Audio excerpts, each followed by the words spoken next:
Shalom, salam berkat dari kami untuk pendengar sekalian. Saat ini pendengar akan diberkati dengan program Hari Ini Harinya Tuhan bagian yang ke-8. Sebuah program rohani tentang doktrin Alkitab yang menolong kita untuk semakin tertanam dalam kebenaran firman dan bertumbuh dalam kemuliaan. Bersama hambanya, Pendeta Gilbert Lumwendong, STH. Banyak orang merasa doktrin Alkitab sebagai sesuatu yang membingungkan. Tetapi tahukah saudara bahwa doktrin Alkitab intinya adalah memahami Alkitab dengan benar, dengan pemahaman yang sistematis, sehingga kita terus dapat tertanam di dalam kebenaran firman, sehingga kita terus bertumbuh di dalam kemuliaan Allah. Buka hati saudara sekalian untuk menerima berkat-berkat firman-Nya hari ini. Kalau kita mau jujur, maka kita dapat melihat bahwa dunia di mana kita hidup hari-hari ini telah menjadi dunia yang sangat berbahaya. Karena di mana-mana kita lihat maut menyusup dan maut hendak menyerang manusia. Kalau kita lihat maut menyusup ini, mungkin sebagian kita bertanya, apa akibatnya pendeta? Kita lihat bahwa maut menyusup ini mau mendatangkan penderitaan. Sehingga kita lihat di mana-mana ada penderitaan, di mana-mana ada malapetaka, dan kita lihat di sekitar kita situasi semakin menakutkan, situasi semakin tidak pasti, bencana alam silih berganti, belum selesai bencana alam, kita melihat penderitaan lagi manusia begitu menakutkan, sehingga sebagian orang mulai mempertanyakan, betulkah si Tuhan ada? Kalau Tuhan ada, kenapa penderitaan terjadi? Loh, Alkitab sudah bilang bahwa pada hari-hari terakhir akan datang masa yang sukar. Alkitab sudah bilang segala sesuatu yang bisa digoncangkan akan digoncangkan, supaya tinggal tetap kerajaan yang tidak tergoncangkan itu. Karena Alkitab sudah bilang 1.000 boleh rebah di sisi kirimu, 10.000 boleh rebah di sisi kananmu, tetapi itu tidak akan menimpa kamu. Alkitab berkata malapetaka tidak akan menimpa kamu, dan tulah tidak akan mendekat kepada kemahmu. Jadi kita lihat maut menyusup, mau mendatangkan penderitaan. Yang kedua, maut menyusup mau memisahkan kita dari Tuhan. Dan saudaraku yang kasih dalam Tuhan, tidak sedikit orang-orang yang hari-hari ini karena merasa kecewa, karena merasa kok ikut Tuhan gini-gini aja, sementara ada tawaran dapat pasangan teman hidup yang kaya, dapat pasangan teman hidup yang bisa menjanjikan, ya kan, atau dapat pekerjaan, atau dapat tawaran-tawaran dunia yang kelihatannya menyenangkan. Tidak sedikit orang yang akhirnya murtad. Dan dunia ini, ketika kita murtad tinggalkan Tuhan, maka kita sedang dipuji-puji sekarang ini, saudara. Kita sedang diterima oleh khalayak ramai. Itu dia rancangan iblis, saudara-saudara. Kita lihat dan Alkitab sudah bilang bahwa di akhir zaman akan ada banyak orang yang menyangkal namaku. Ada banyak orang yang murtad karena harta, karena kesenangan dunia. Nah, saudaraku yang kasih dalam Tuhan, Paulus berkata apa untuk itu? Paulus berkata dengan tegas, tidak ada yang bisa pisahkan aku dari kasih Kristus. Ketelanjangankah, pedangkah, malapetaka, mara bahaya, tidak ada yang bisa pisahkan aku dari kasih Kristus. Sebab jika Allah di pihak aku, tidak ada yang dapat melawan aku. Haleluya. Jadi maut menyerang mau mendatangkan penderitaan, maut menyerang mau memisahkan kita dari Tuhan. Yang ketiga, maut menyerang mau mendatangkan kehancuran, sehingga kita lihat di mana-mana kehancuran mulai datang bertubi-tubi. Kita lihat kehancuran dalam dunia orang muda misalnya, kita lihat kehancuran dalam keluarga misalnya, kita lihat kehancuran dalam moral karakter manusia. Di mana-mana kita lihat kehancuran, bahkan tidak sedikit perpecahan terjadi juga di dalam rumah Tuhan. Orang-orang percaya yang harusnya bersatu, orang-orang percaya yang harusnya kuat, hari-hari ini mulai hancur. Hamba Tuhan yang satu menyerang hamba Tuhan yang lain, pendeta yang satu sikat pendeta yang lain, gereja yang satu menghancurkan gereja yang lain. Saudaraku yang kasih dalam Tuhan, ini kita lihat segala sesuatu mulai terjadi di depan kita. Maut sedang menyusup, mendatangkan penderitaan, memisahkan kita dari kasih Tuhan, mau mendatangkan kehancuran, bahkan mau menuntun kita ke neraka. Saudaraku yang kasih dalam Tuhan, neraka tidak diciptakan Tuhan untuk manusia. Neraka diciptakan Tuhan untuk setan dan pengikut-pengikutnya. Tetapi bodohnya manusia, kita menjadi pengikut setan, sehingga olehnya kita dilemparkan ke neraka. Saudaraku yang kasih dalam Tuhan, ini saatnya setiap kita menyadari bahwa kalau hari-hari ini kita nggak dekat sama Tuhan, maut akan menyusup, mendatangkan penderitaan, memisahkan kita dari Tuhan, mendatangkan kehancuran, bahkan menuntun kita ke neraka. Tapi kalau kita berjalan dalam kebenaran bersama dengan Kristus, Alkitab berkata, makin hari kita makin kuat melihat Tuhan dan kemuliaannya dinyatakan. Haleluya. Selamat datang dalam program kita hari ini, Harinya Tuhan, sebuah program rohani yang kembali mengingatkan kepada kita betapa pentingnya kita menjadikan firman Tuhan sebagai dasar keseharian hidup kita.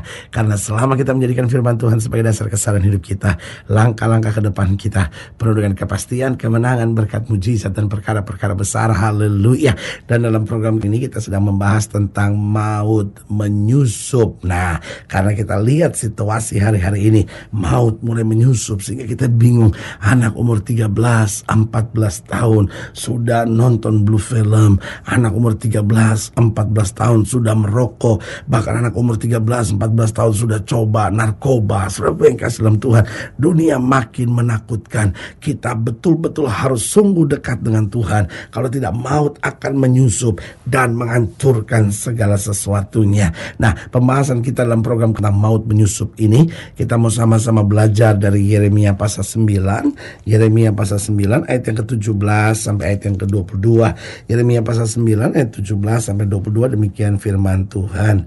Yeremia 9 ayat 17 sampai 22. Perhatikanlah, panggillah perempuan-perempuan peratap supaya mereka datang, dan suruhlah orang kepada perempuan-perempuan yang bijaksana supaya mereka datang.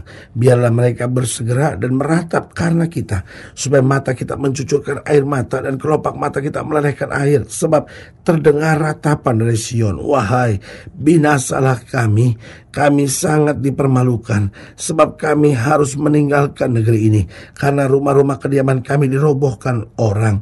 Maka dengarlah firman Tuhan, hai perempuan-perempuan, biarlah telingamu menerima firman dari mulutnya.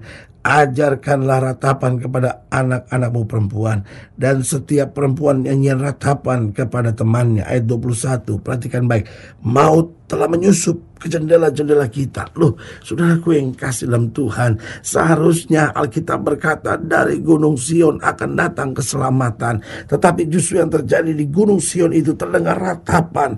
Alkitab menjelaskan kenapa. Karena maut telah menyusup ke jendela-jendela kita, masuk ke dalam istana-istana kita. Ia melenyapkan kanak-kanak dari jalan, pemuda-pemuda dari lapangan. Mayat-mayat manusia berhantaran seperti pupuk di ladang, seperti berkas gandum di belakang. Orang-orang yang menuai tanpa ada yang mengumpulkan. Kita lihat di sekitar kita, Alkitab berkata maut telah menyusup ke jendela-jendela kita, masuk ke dalam istana-istana kita. Lihat saudaraku yang kasih dalam Tuhan, negara-negara, para pejabat-pejabat, para pemerintah-pemerintah yang harusnya telah menjadi teladan, tetapi apa yang terjadi sekarang justru menghancurkan rakyatnya sendiri. Dikatakan ia melenyapkan anak-anak dari jalan. Kita lihat apa yang terjadi, anak-anak mulai diaborsi. Lalu dikatakan pemuda-pemuda dari lapangan, pemuda-pemuda yang harusnya bertanding, tapi sekarang apa? Sibuk dengan narkoba, sibuk dengan seks bebas. Mayat-mayat manusia berhantaran seperti pupuk di ladang. Orang saling membunuh, orang saling menghancurkan satu sama lainnya. Saudaraku yang kasih dalam Tuhan, bahkan selanjutnya dikatakan seperti berkas gandum di belakang orang-orang yang menuai tanpa ada yang mengumpulkan. Kita lihat bicara tentang gandum, bicara tentang ekonomi, ada goncangan ekonomi yang besar. Saudaraku yang kasih dalam Tuhan, Alkitab buku yang luar biasa. Alkitab menggambarkan situasi dunia dengan sangat detail, dengan sangat jelas sekali. Pertanyaannya sekarang, bagaimana kita bisa menang atas maut yang menyusup? Yang pertama saya pelajari, hidup kita akan menang atas maut yang menyusup jika kita berani tegas terhadap dosa. Persoalannya, dunia ini sudah menganggap dosa itu wajar, dunia sudah menganggap dosa itu normal, dunia sudah menganggap dosa adalah bagian dari kehidupan. Nah, orang percaya di sini sikapnya harus tegas. Orang percaya harus berani katakan dosa adalah dosa, benar adalah benar. Saudaraku yang kasih dalam Tuhan, itu tindakan yang tidak populer. Karena kalau kita tegas terhadap dosa, kita akan kehilangan banyak teman, kita akan kehilangan banyak pengikut, kita akan kehilangan banyak orang di sekitar kita. Tetapi saudaraku yang kasih dalam Tuhan, jika kita tegas terhadap dosa, maka kita lihat Allah sendiri yang akan mencurahkan berkat yang luar biasa dalam hidup kita. Karena itu Alkitab berkata, kalau tangan kanan kamu menyesatkan, penggallah. Kalau mata kanan kamu menyesatkan, dikatakan cungkillah. Alkitab berkata, hendaklah kamu katakan ya di atas ya, tidak di atas tidak. Berarti dari sini Tuhan sedang mengajar hidup kita. Mari di tengah-tengah dunia yang serba jahat ini, kita belajar tegas terhadap dosa. Yang kedua, bagaimana kita bisa menang atas maut yang menyusup. Hidup kita harus kuat di tengah tantangan. Saudara yang kasih dalam Tuhan, hari-hari ini adalah hari-hari di mana kita menghadapi tantangan, hari-hari di mana menghadapi masalah. Setiap orang sedang menghadapi masalah. Kita nggak usah jadi orang yang self pity. Kita nggak usah jadi orang yang mengasihani diri sendiri sambil berkata, aduh kok beban saya berat ya. Pak, Bu, teman, orang-orang muda sekalian, hamba-hamba Tuhan, pelayan-pelayan Kristus yang disayang oleh Tuhan, sebagai hamba Allah, sebagai rekan dalam Tuhan, hanya ini yang saya mau ingatkan. Setiap orang hari-hari menghadapi tantangan. Oh, hamba-hamba Tuhan dengan gereja kecil ada tantangan. Oh, para penginjil, para pemberita Injil di mana-mana, guru-guru Injil, engkau menghadapi tantangan. Tapi saya mau beritahu, hamba-hamba Tuhan besar, pendeta-pendeta gereja besar juga menghadapi tantangan. Kita nggak usah kecil hati lalu berkata, ya kita hamba Tuhan kampung, pendeta biasa, makanya banyak masalah. Enggak, ini saatnya kita harus tegar dan berkata, terima kasih Tuhan, saya menghadapi tantangan, tapi saya bersama Kristus akan melihat perkara-perkara yang dahsyat. Yang ketiga, bagaimana kita menang atas maut yang menyusup. Hidup kita harus sabar dalam segala keadaan, karena Tuhan tidak pernah mempermalukan orang yang berharap kepadanya. Suami-suami, ayo belajar sabar. Istri-istri, ayo belajar sabar. Orang-orang muda, ayo belajar sabar. Para pedagang, para bisnismen, ayo belajar sabar. Kita kadang-kadang difitnah orang, kita kadang-kadang menghadapi masa-masa yang sukar. Sabar, nantikan Tuhan, maka Dia akan memperbaharui kekuatan kita. Dan yang keempat, bagaimana kita menang atas maut yang menyusup. Bahwa hidup kita harus selalu bersyukur. Itu kuncinya. Karena dengan bersyukur kita melihat mujizat. Dengan bersyukur iman kita bangkit. Dan dengan bersyukur kita hancurkan segala rencana iblis dalam kehidupan kita. Saudaraku yang kasih dalam Tuhan, maut menyusup, tapi kemenangan tetap ada di tangan orang percaya. Haleluya.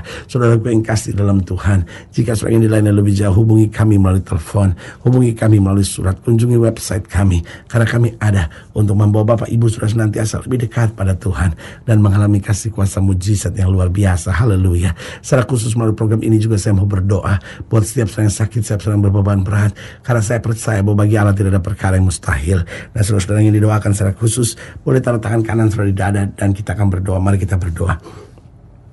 Bapa, dalam nama Yesus, hamba doa buat yang sakit, hamba doa buat yang berbeban berat, hamba doa untuk setiap mereka yang sedang menghadapi masa-masa yang sukar, karena hamba percaya bahwa bagi Allah tidak ada perkara yang mustahil. Bapa, hamba berdoa di dalam nama Yesus, Tuhan jamah yang sakit, Tuhan sembuhkan, yang lemah Tuhan kuatkan, bahkan mereka yang taruh tangan kanan ini di dada, karena maut sedang mau menyusup, mau mendatangkan penderitaan, mau memisahkan kami dari Tuhan, mau mendatangkan kehancuran, bahkan menuntun ke neraka.